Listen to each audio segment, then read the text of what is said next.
समाचार सूरत थी जिला क्रिकेट एसोसिएशनના પ્રમુખ કનૈયાલાલ કોન્ટ્રાક્ટરની ધરપકડ કરવામાં આવી છે। કરોડોના ઠગાઈ અને વિશ્વાસઘાત કેસમાં આર્થિક ગુના નિવારણ સેલે કાર્યવાહી કરી છે।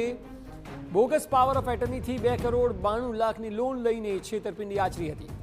કનૈયા કોન્ટ્રાક્ટરે સગા ભાઈ અને ભાભીના નામે બનાવી હતી બોગસ પાવર ઓફ એટર્ની।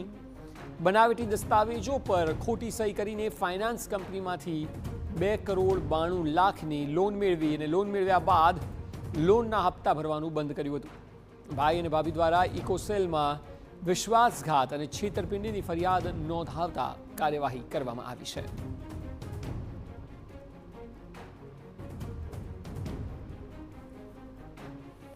આર્થિક ગુના નિવારણ સેલ દ્વારા કાર્યવાહી કરવામાં આવી છે। 2 કરોડ 92 લાખ રૂપિયાની ઠગાઈ અને વિશ્વાસઘાતનો આરોપ છે।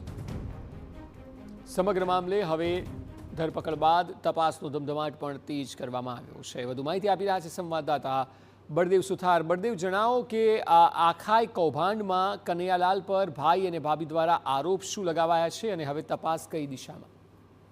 સૌથી મોટી ઘટના સુરતની અંદર જે કહી શકાય, કારણ કે જે સુરત જિલ્લા ક્રિકેટ એસોસિએશનના જે પ્રમુખ કનૈયાલાલ કોન્ટ્રાક્ટર છે તેમની જે ધરપકડ છે તે કરવામાં આવી છે। કારણ કે સુરત ઇકોસેલ એટલે કે આર્થિક ગુના નિવારણ કેન્દ્ર દ્વારા જે કરોડો રૂપિયાની જે ઠગાઈના વિશ્વાસઘાતના જે કેસ છે, આ જે કનૈયાલાલ કોન્ટ્રાક્ટર છે તેમના આ જે ભાભી જે દ્વારા જે રીતે કહી શકાય છે કે જે ફરિયાદ નોંધવામાં આવી હતી બોગસ પાવર ઓફ એટર્નીની અંદર 2.92 કરોડની લોન લઈ અને છેતરપિંડી કર્યા હોવાની જે ફરિયાદ છે તે નોંધવામાં આવી હતી।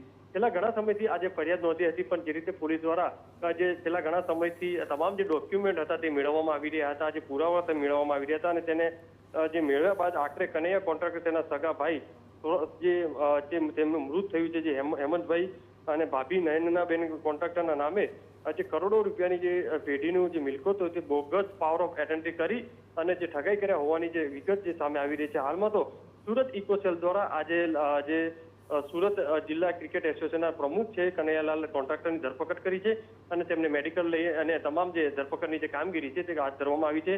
તપાસની અંદર તમામ જે ડોક્યુમેન્ટ છે તેમની ઘરની તપાસ છે તે પણ કરવામાં આવશે। જી બિલકુલ, આભાર સમગ્ર માહિતી બદલ।